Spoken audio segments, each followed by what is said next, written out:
Baik, selanjutnya kita akan membahas hadis 290, tepatnya hadis 11 dalam pasal kita. Dan insya Allah kita akan selesaikan sampai hadis nomor 296 atau hadis urutan 17 dalam pasal kita ini ya. Tapi ini sudah bukan lagi membahas masalah meludah, tapi masalah mengiklankan barang hilang di masjid. Karena disatukan dalam satu pasal oleh Al-Mundhiri rahimahullah. Hadisnya berbunyi dengan sanad sahih dari Abu Hurairah radhiyallahu anhu bahwa dia mendengar Rasulullah sallallahu alaihi wasallam bersabda, "Man sami'a rajulan yanshudu dhallata fil masjid falyaqul la raddaha Allahu alaik fa innal masajida lam tubna lihada." Barang siapa yang mendengar seseorang mencari dalam kurung dengan mengangkat suara barang yang hilang di masjid, maka hendaknya dia berkata, semoga Allah tidak mengembalikannya kepadamu, karena masjid tidak dibangun untuk ini. Diriwayatkan oleh Muslim, Abu Daud, Ibnu Majah dan juga lainnya. Ya. Hadits ini teman-teman sekalian, ya, walaupun ringkas tapi mengandung makna yang sangat besar dalam adab dan tata krama seorang Muslim. Gitu kan? Jadi masjid itu rumah Allah Subhanahu Wa Taala. Punya banyak sekali kemuliaan masjid itu. Baik orang yang membangunnya, sebagaimana Nabi SAW mengatakan, man bana masjidan lillahi banallahu lahu baitan fil jannah. Siapa yang membangun buat Allah masjid di muka bumi, Allah akan bangunkan baginya istana di surga. Gitu kan? Dan banyak hadis yang membahas serupa lafadznya kurang lebih dengan itu. Kemudian juga keutamaan bagi orang yang datang untuk sholat di situ. Ya, jadi yang membangun dapat keutamaan, yang datang sholat juga punya keutamaan. Ya, Nabi SAW memiliki banyak sekali atau menyebutkan banyak sekali hadis tentang keutamaan sholat di masjid berjamaah, gitu kan? Bagaimana hadis Nabi SAW yang berbunyi, siapa yang pergi ke masjid maka dia akan dapatkan satu istana di surga, dan siapa yang pulang akan dapat satu istana di surga. Pada saat dia ke masjid, setiap langkahnya satu langkah diampuni dosanya, yang satu langkah ya mendatangkan rahmat Allah. Maka ini luar biasa keutamaan-keutamaannya, gitu kan? Belum lagi yang jadi muadzin juga punya keutamaan, ya. Bagaimana semua yang mendengarkan suaranya akan menjadi saksi pada hari kiamat, sebagaimana sudah pernah kita jelaskan di bab adzan ya, atau di pasal adzan sebelum kita membahas masalah ini. Kemudian juga bagi imam ya juga punya keutamaan. Imam dipilih karena bacaannya ada syarat-syaratnya ya. Karena bacaannya, pemahamannya tentang hadis, tentang agama ini lebih baik daripada yang lainnya, baru kemudian dia dipilih untuk menjadi imam. Jadi rangkaiannya sangat luar biasa. Nah, termasuk juga hadis yang sudah kita bahas sebelumnya, masjid tidak boleh sembarangan dikotori ya, diludahi, dikotori, ini semua tidak boleh tentunya, sebagaimana Ibnu Khuzaimah juga menekankan apapun yang sifatnya bisa mengganggu, mengotori masjid, maka hukumnya tidak boleh. Masuk dalam umumnya larangan tadi meludah itu. Jadi banyak sekali keutamaannya. Itu masjid, dan masjid di zaman Nabi SAW fungsinya banyak sekali. Nabi SAW bukan hanya menggunakan untuk sholat 5 waktu, tapi beliau juga menerima tamu di situ. Ya. Beliau juga menerima para sahabat yang konsultasi. Beliau membuat majelis ilmu di situ. Ya. Jadi banyak sekali fungsi, bahkan membentuk pasukan, mengumpulkan sedekah, zakat. Ya. Di masjid Nabi SAW melakukan. Maka masjid itu memang untuk kegiatan kebaikan. Oleh karena itu teman-teman sekalian, ada hal-hal yang dilarang yang kita lakukan di masjid ya. Seperti misalnya kita masuk dalam masjid dalam kondisi kita junub ya, sebelum mandi, atau mungkin kita menggunakan pakaian yang tidak pantas ya, terbuka aurat misalnya ya, atau kita mengotorinya ya, atau kita dalam hadis ini dikatakan mengiklankan barang hilang. Dijadikan masjid sebagai tempat iklan barang hilang gitu ya. Jadi karena mikrofonnya ada, gitu kan, mungkin juga jemaahnya banyak berkumpul, maka kesempatan nih kita sampaikan ada mobil yang hilang, ada motor yang hilang, ada dompet yang hilang dan segala macam. Maka ini ada larangan dalam masalah ini. Ya. Dan Nabi SAW sudah menyebutkan untuk kita tentang masalah kenapa dilarangnya. Beliau mengatakan siapa, jadi kita coba potong hadis ya. Potongan yang pertama adalah man sami'a rajulan yanshudu dallata fil masjid. Barang siapa yang mendengar seseorang sengaja mengiklankan barang yang hilang di masjid. Berarti kalau kita dengar ya, Dan kita harus menegurnya, nggak boleh kita biarkan. Dan ini menandakan larangannya di sini. Ya. Karena siapa yang mendengar punya kewajiban semua mengingatkan. Kan begitu. Itu potongan pertama. Jadi kalau kita mendengar orang menyampaikan, apakah pengurus masjid atau pemilik barang. Gitu ya. Maka potongan kedua, fal yakul, maka orang yang mendengar harusnya mengucapkan. Apa yang kita ucapkan? Bayangkan ucapannya apa? Ini yang menandakan ini larangan ya. La raddahallahu alaik. Semoga Allah tidak mengembalikan barangmu itu. Rasulullah SAW ini manusia yang mulia. Beliau selalu mengajarkan umatnya untuk mengucapkan doa yang baik, kata-kata yang baik. Ya. Semua hidup beliau subhanallah sallallahu alaihi wasallam diisi dengan kebaikan-kebaikan. Bahkan beliau adalah orang yang paling lembut tutur katanya, paling santun. Bahkan sampai kepada orang-orang kafir pun. Ya. Orang-orang yang melakukan pelanggaran beliau menggunakan bahasa-bahasa isyarat. Jadi sangat luar biasa. Sudah tampan, menjadi manusia terbaik pilihan Allah subhanahu wa ta'ala. Ya. Orang yang kaya, orang yang cerdas. Banyak kelebihan Nabi SAW dan juga bertutur kata yang santun. Tapi di saat ini terjadi, kalau ada orang mengiklankan, Nabi SAW justru mengajarkan kita mengucapkan doa yang akhirnya bisa berefek negatif pada orang tersebut. Apa doanya? La raddahallahu alaik. Semoga Allah tidak kembalikan barang hilangmu itu. Jadi menandakan berarti tidak boleh sama sekali masjid diiklankan. Bahkan bisa saja satu masjid itu kalau hadir 1000 orang semua mendoakan keburukan bagi dia. Sehingga barangnya tidak kembali. Ya, seperti itu. Kemudian potongan ketiga adalah fa innal masajid lam tubna lihada. Karena sungguhnya masjid tidak dibangun untuk ini. Masjid tidak dibangun untuk ini. Beda halnya teman-teman sekalian kalau ada orang kehilangan barang. Kemudian dia bicara dengan pengurus masjid, dia mengatakan, tadi motor saya parkir sini hilang. Misal. Kemudian pengurus masjid coba membantu mencarinya. Sendalnya yang hilang, dompetnya yang hilang, HP-nya yang hilang. Dia tanya secara individu. Bukan diiklankan, itu nggak ada masalah. Jadi, tapi yang di sini yang disebutkan adalah yanshud dhallah. Dia mengiklankan barang hilangnya. Ya, jadi di sini yang paling jelas adalah kalau dia sengaja datang ke masjid bukan justru untuk sholat, tapi dia malah ngiklanin, gitu kan. Kalau barangnya hilang, minta tolong supaya dicari dan seterusnya, itu tidak boleh sama sekali. Ya. Dan bentuk kehati-hatian adalah juga tidak boleh orang-orang di masjid sengaja untuk menyampaikan barang hilang. Ya. Barang saya hilang begini dan begitu. Nah, ini lebih baik dihindari. Nah, solusinya bagaimana? Seperti Masjid Haram Mekah dan Masjid Nabawi di Madinah. Semoga Allah jaga kedua kota suci ini dan masjid yang suci ini selalu insya Allah dalam kebaikan, kemakmuran, keamanan. Dan kita semua dimudahkan untuk sering sholat di sana insya Allah sampai menjelang ajal datang nanti. Itu mereka membuat satu ruangan di masjid itu tempat diberikan semacam nama lost and found, ya. Atau barang hilang dan barang yang ditemukan, kan gitu. Nah, jadi orang harusnya sudah berakal tahu masalah itu. Kalau ada barangnya hilang, karena mereka punya tim. Mereka tuh sering jalan di masjid menemukan apa, dibawa ke sana. Menemukan apa, dibawa ke sana gitu ya. Maka orang kalau sudah memahami hukum harusnya dia tinggal ada barangnya hilang, dia laporkan ya kepada marbot masjid, pengurus masjid, ya, penjaga sandal misalnya dan seterusnya. Kemudian mungkin dipandu ke ruangan tersebut misalnya. Nah seperti itulah sehingga tidak menjadi masjid itu ajang untuk iklan-iklan ya untuk menyampaikan barang hilang. Itu yang dimaksud dengan hadis ini Allahu a'lam. Kita akan masuk teman-teman sekalian di hadis selanjutnya nomor 291 tepatnya hadis 12 ya. Di dalam pasal kita ini dengan sanad sahih. Juga darinya, maksudnya dari Abu Hurairah radhiyallahu anhu, sahabat yang sama meriwayatkan hadis nomor 290. Dan hadis ini urutan 12 di pasal kita ya.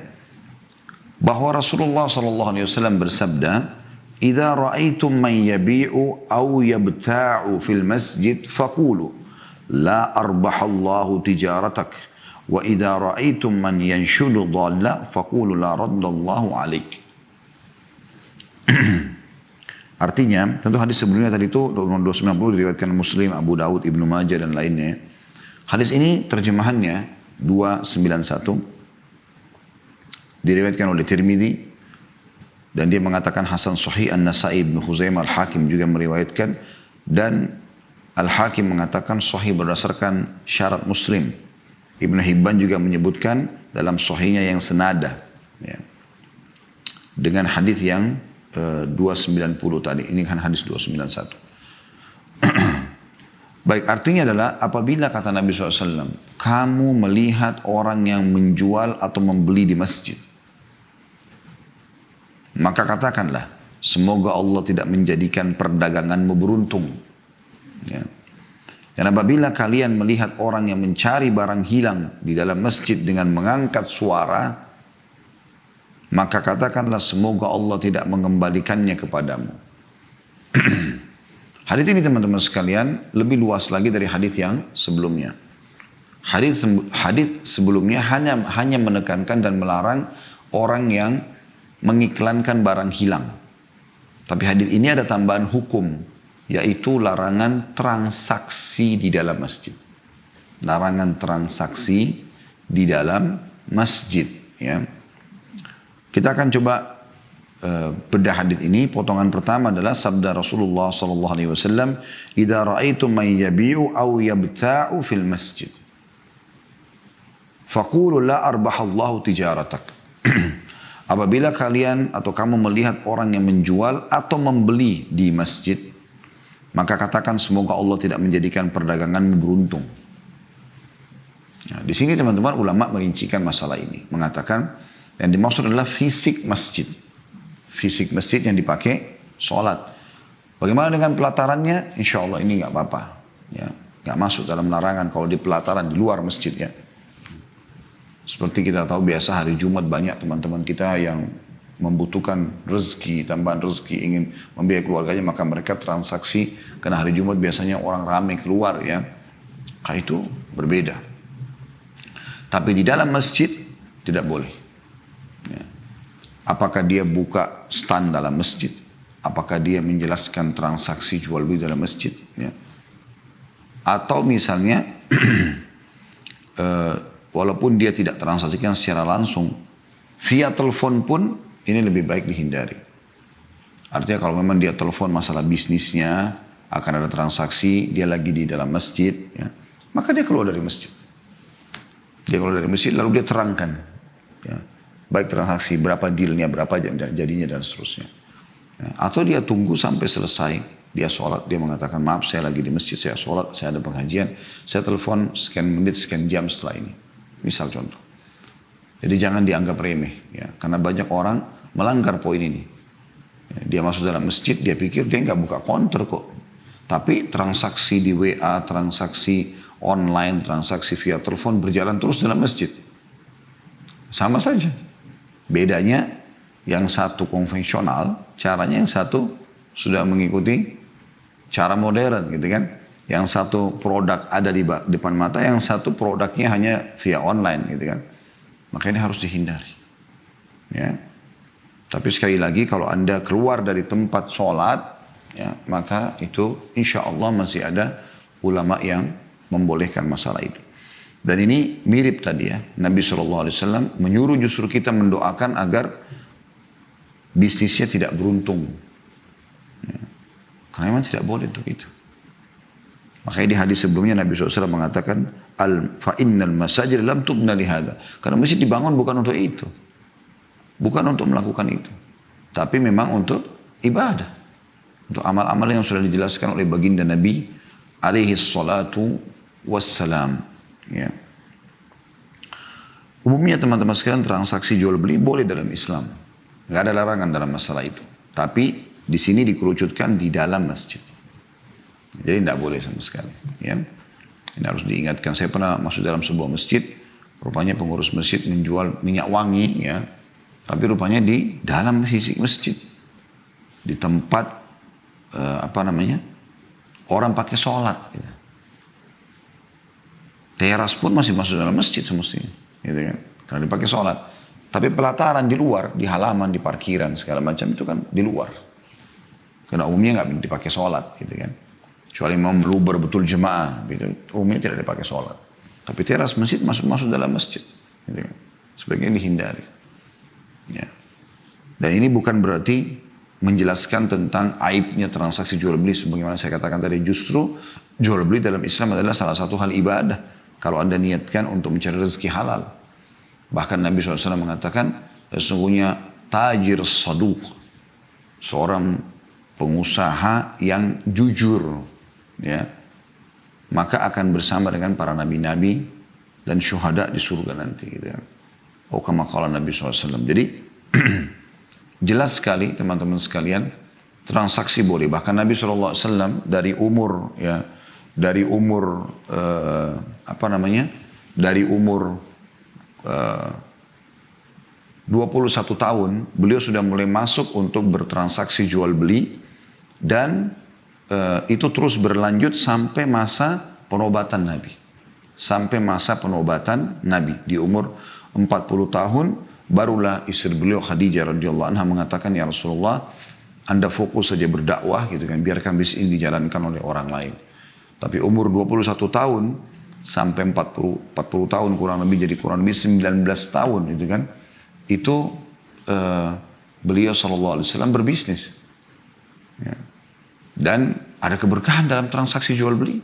Karena kata Nabi SAW dalam hadis yang lain, dan hadis sahih juga, sesungguhnya orang yang bertransaksi pembeli dan penjual, mereka selama jujur, transparan, maka akan diberkahi transaksi mereka. Jadi, kalau salah satunya, apalagi dua-duanya saling menipu, ya, maka Allah akan angkat berkah transaksinya. Makna berkah adalah walaupun kita beli barang bekas, maka barang itu akan bermanfaat banyak buat kita. Walaupun kita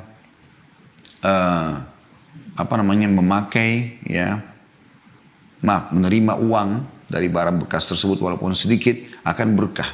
Berkah itu artinya akan banyak sekali manfaatnya. Karena banyak orang subhanallah punya uang banyak, tapi tidak ada keberkahan karena sumbernya haram. Maka hilang begitu saja tanpa dia tahu kemana uang itu. Uang berkah itu akan cukup untuk dipakai keluarga. Kita temukan ada orang guru, ngajar dengan tulus, ngajar Al-Quran, ngajar huruf hijaiyah, ngajar di SD. Gajinya berapa gitu kan. Tapi subhanallah dia tinggal sama istrinya, anaknya 3, mertuanya numpang sama dia, hidup semuanya. Berapa banyak orang yang ngumpulin bekas sampahnya orang. Tapi karena mau cari rezeki halal, orang sudah buang gak butuh. Kemudian dia jual, lalu dia dapat uang. Berapa banyak di antara mereka subhanallah anak-anak yang jadi sarjana berhasil semua.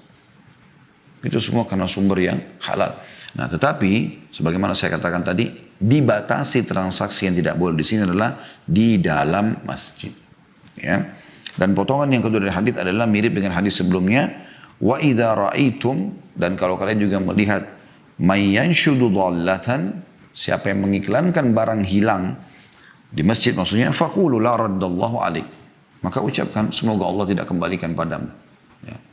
Tentu di sini bukan Nabi SAW tujuan utamanya adalah mengucapkan doa ini pada orang yang mengiklankan, tapi tujuan utama dari hadis adalah bagaimana hadis ini sampai kepada seluruh umat beliau sehingga mereka memang tidak mengiklankan. Ya. Mereka tidak mengiklankan itu.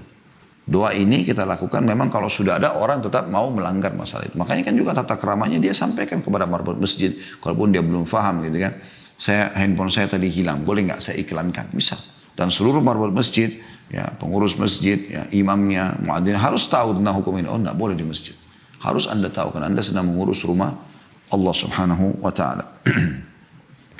Hadis selanjutnya nomor 292, tepatnya urutan 13 dalam pasal kita dengan sanad sahih. Dari Buraidah radhiyallahu anhu, dia berkata, "Anna rajulan nashada fil masjid faqal, man da'a ila al-jamal al-ahmar, faqala Rasulullah SAW, la wajadta, innama buniyatil masajidu lima buniyat lah." Artinya, bahwa seorang laki-laki mencari dengan mengangkat suara barang yang hilang di masjid. Dia berkata, siapa yang melihat unta merah? Untanya hilang kebetulan. Maka Rasulullah SAW menjawab, semoga kau tidak menemukannya. Karena masjid hanya dibangun untuk tujuan ia dibangun. Hadis ini riwayat Muslim, An-Nasai dan juga Ibnu Majah. Ya. Jadi hadis ini ternyata teman-teman sekalian lebih detail lagi penjelasan Nabi SAW. Bukan cuma penjelasan, tapi bukan cuma instruksi, tapi Nabi SAW eksekusi. Ya. Jadi dua buah hadis yang kita belajar sebelumnya, 290 dan 291, ya. Nomornya maksudnya, nomor 290 dan nomor 291, ini menjelaskan Nabi SAW bilang, kalau kalian dengar orang mengiklankan barang hilang, bilang, ya, semoga Allah tidak kembalikan barangmu. Tapi di sini Nabi SAW sendiri yang mengeksekusi itu, karena melihat di masjid beliau ada orang yang mengiklankan itu. Ada orang yang mengatakan bahwasanya siapa yang melihat unta merah, untanya dia hilang. Maka Nabi SAW langsung mempraktekkan apa yang beliau ajarkan dengan mengatakan la wajadta, semoga engkau tidak menemukannya. Lalu beliau jelaskan alasannya, karena masjid dibangun bukan untuk ini, dan tujuan bangunnya ada, bukan untuk mengiklankan barang hilang. Sekali lagi, tapi kalau Anda kehilangan barang, Anda bicara dengan individu, misalnya satu orang di sebelah, tadi saya waktu keluar wudu, barang saya ada di sini tadi, lihat nggak? Misal temannya sebelah, saudaranya muslim walaupun dia tidak kenal, contoh. Oh mungkin pengurusnya, misalnya dia bilang, tadi ada seseorang datang dari pengurus masjid mengangkatnya, mungkin karena itu barang berharga, misal contoh. Itu lain, itu kan bukan mengiklankan, hanya sekedar bertanya. Tapi kalau dia iklankan seperti ini, maka akan kena ancaman tentunya. Ya, akan kena ancaman. Ya. Jadi hadis ini kita coba bedah menjadi beberapa bagian. Ya, beberapa bagian. Yang pertama, anna rajulan nasyada fil masjid. Bahwasanya seseorang mengiklankan di masjid. Jadi ternyata di masjid Nabi yang dimaksud di sini, dan ini dihadiri oleh Nabi SAW. Itu maknanya. Lalu dia mengatakan man da'ilal jamalil ahmar. Nah, di sini jelas apa yang diiklanin, untanya yang hilang. Siapa yang melihat unta merah besar, ya, unta dia. Maka ini potongan kedua. Ini salah satu contoh dari bentuk iklan yang disampaikan. Siapa yang lihat handphone, ya, merek ini dan merek itu. Siapa yang melihat dompet warna ini warna itu, ini sama semua. Ya. Potongan yang ketiga, maka Rasulullah SAW mengatakan la wajadta, innama buniyatil masajidu lima buniyatlah. Semoga kau tidak dapat lagi temuanmu, untamu, karena masjid bukan dibangun untuk iklan seperti ini.